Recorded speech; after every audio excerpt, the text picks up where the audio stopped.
Hi, numerologist community, and welcome back to another episode of the Full and New Moon series with me and Kelly Fox. Hey, Kelly. Hi, Rose. Thanks for joining us again. Now, we've just come off the back of a crazy new moon in Cancer. It seemed to be aspecting everything all over the place. But now we're going into a full moon in Aquarius on the 24th, 25th of July. So is this one as busy as the last one? No, but very, very different energy, not just because it's not aspecting any other planet by major aspect. Well, it's a very wide conjunction to Saturn, which I will talk about, but there's not really a lot of business, as you said. So a full moon in Aquarius is going to be about humanitarian issues. There's an aloof emotion when it comes to an Aquarius moon. You know, it's very, you've got the full moon, which is all about supercharged big emotions. And then it's coupled with a very aloof, cool sign. So there's a contradiction here with this full moon in Aquarius. So as I said, it's very humanitarian, it's scientific, it's technological, it's intellectual. It can also be quite tormenting. I'm trying to think of a better word for that. It can be quite tormenting because it's not tied up emotionally. You know, where some of us might be supercharging into territories without thinking through the consequences of our actions or the responsibilities that we need to take. Now, I did say there was a wide conjunction from this full moon to Saturn. It's quite wide, but, you know, technically it's still called a conjunction. And so what that means is Saturn is the planet of karma, responsibility, discipline, obligation, authority, rules, regulations. And it's also the planet of time. So some of us might be having some issues around time or timing, you know, past, present, future, whatever that might be. So when Saturn is in Aquarius, as it is for this whole year, and it's part of the theme of 2021, which is basically the old versus the new. And, you know, we're all going through a threshold. That's what 2021 is, according to astrologers. It's a threshold that we're sort of crossing into. So we've got new ways of being in the future come 2023, the age of Aquarius. And I'm off on this tangent here, but, you know, the age of Aquarius, you know, and things will be very different. So right now, you know, bringing it back to the full moon in Aquarius, there is a focus on global humanitarian issues because of this energy. But the thing, because there is this wide conjunction to Saturn, you know, there is an obligation to others, you know, because there's a discipline or there's an obligation to others on a global scale. On a global scale is what the full moon in Aquarius conjunct Saturn is. I'm going to screen share because it's just always easier to look at the chart here. And so this full moon in Aquarius, full moon is basically when the sun and the moon are opposite. Kelly, so your screen's blank. We can't see it. Oh, that's strange. Try again. Try again. Okay. Can you see it now? Yes. Oh, okay. I wonder what happened there. It was just black and liney, but now we can see it. Okay. So the full moon here, this is the sun, and then this is the moon opposite. So it's the sun and moon opposite with a full moon, which we have typically once a month, occasionally twice, when the sun and moon are opposite. So it's always about finding a balance, finding compromise. But the key here is not to be too stubborn. So it's because they're both in fixed signs, because, you know, the sun being in Leo can be quite egotistical and quite centered on the self. And then when it opposes the moon in Aquarius, it's emotions and feelings about others. So you've got to, meaning what the energy means is that it's about finding this balance and compromise somewhere in the middle. So, you know, on one hand, we've got the collective, and then on the other hand, we've got the individual. So what it's teaching us, especially with Mars in Leo as well, it's not tied into the full moon, but Mars in Leo energy can also be really egotistical and really focused on the self and not thinking about anyone else either. So, we've got, sun, moon opposite in fixed signs, which means, the fixed signs are Taurus, Leo, Scorpio, Aquarius, can be very stubborn, very obstinate. So, this is about learning how to give a little to get a little. And then we've got the moon, the full moon here, conjunct Saturn, ignore this in the middle, moon conjunct Saturn here. And so that really emphasizes here, not just the intensity and drama of a full moon, but the meaning of that when it comes together with Saturn in Aquarius is very much about, again, humanitarian issues coming to the forefront, but we need to be responsible and pay attention to rules and regulations and structures at this time. Saturn is also, funnily enough, well, not funnily, but interestingly enough, the planet of boundaries. And so, we're going through all this year and last year about restrictions and responsibilities and boundaries of the collective.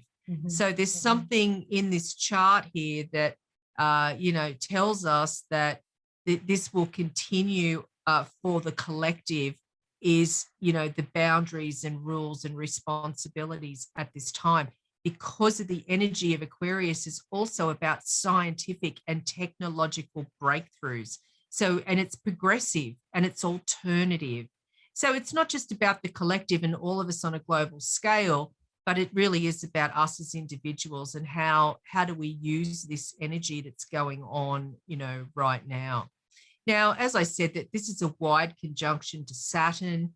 So moon conjunct Saturn.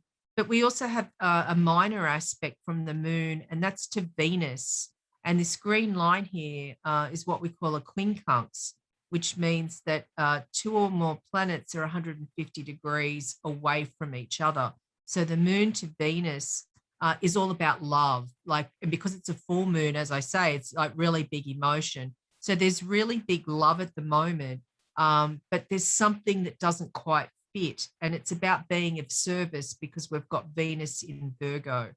Venus is about love, Virgo is about being of service, and the moon is humanitarian because it's a full moon in Aquarius coming together with Saturn in Aquarius. So it's very much about, there's something humanitarian with this full moon energy, and there's definitely something about being of service that has karmic connections or influences around it, not just because of Saturn, but because of this 150-degree angle that astrologers call a quincunx. It's all about fate and karma. So we've got this double dose of fate and karma going on, with this energy. We also have the sun that's part of this full moon that's in a quincunx to Jupiter, which again is about humanitarian issues. So there's a lot of humanitarianism, and philanthropy that's in this full moon chart, and being of service with care and compassion. So there's a lot around this right now. And it's not just an aloof energy because of the moon and Saturn being in Aquarius. There is an emotional, because it's the moon, of course, but with Jupiter in Pisces, it can be quite emotional and caring and compassionate, rather than this intellectual view of humanitarianism. We do it with heart as well as with our mind, is what the chart is saying. So that this is the full moon chart, and there's really no other planets that the full moon in Aquarius is tying into. So what it means for the signs, if you're a fixed sign, and that's Taurus, Leo, Scorpio, and Aquarius, it could be challenging with this energy, paying attention to the rules, respecting authority. It could be really challenging right now with this full moon energy being in fixed signs. So the key for the fixed signs is not to be too set or stuck in your ways. That's really what's going to be important here, and to find balance and compromise as best as you can.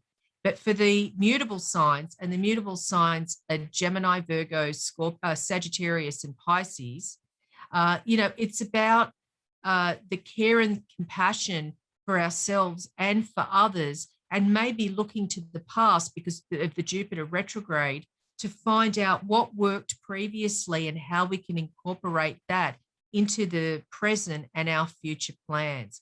That's going to be really important, using the energy of the Jupiter retrograde.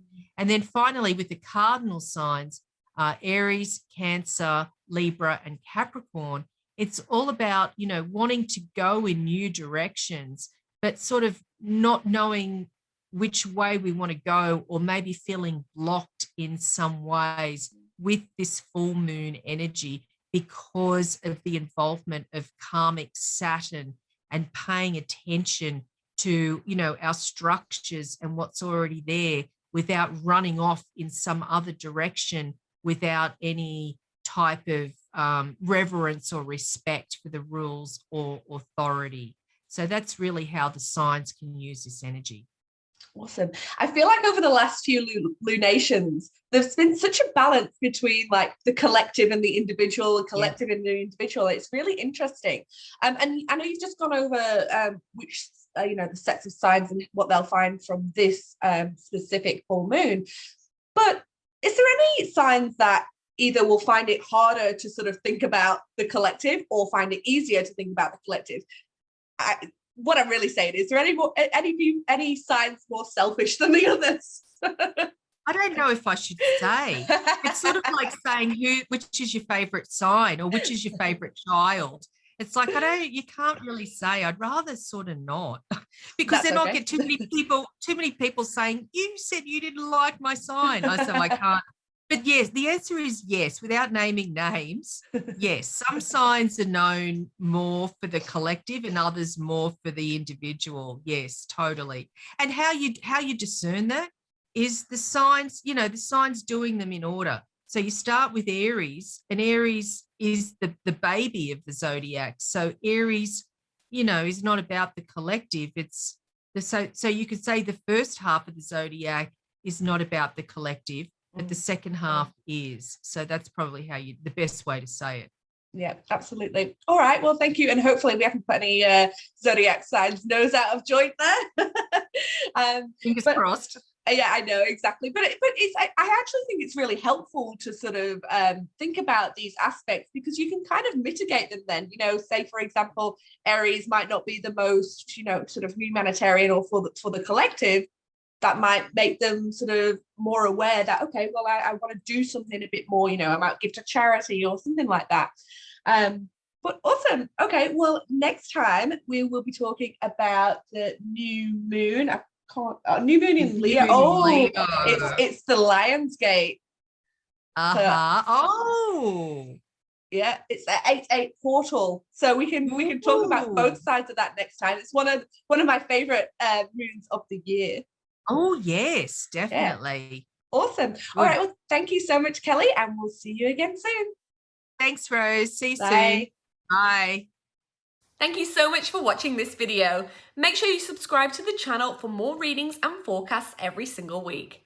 Head to the description now for your free numerology reading and to view our latest blogs.